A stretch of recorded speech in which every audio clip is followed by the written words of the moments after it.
যখন সন্ধ্যাবেলায় মুড়ি মেখেছি, এখন মুড়ি খাবো। আর এখনো উনি ঘুমাননি, মামির কোলে বসে আছে।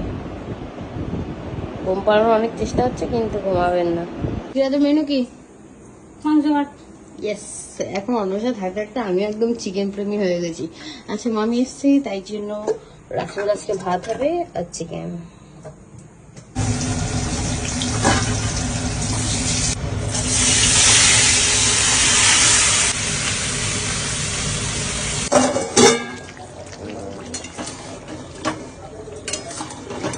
এটা পরের দিন দুপুরবেলা। আমরা তো পুরো অবাক হয়ে গেছি, হঠাৎ করে ওনারা চলে এসেছেন।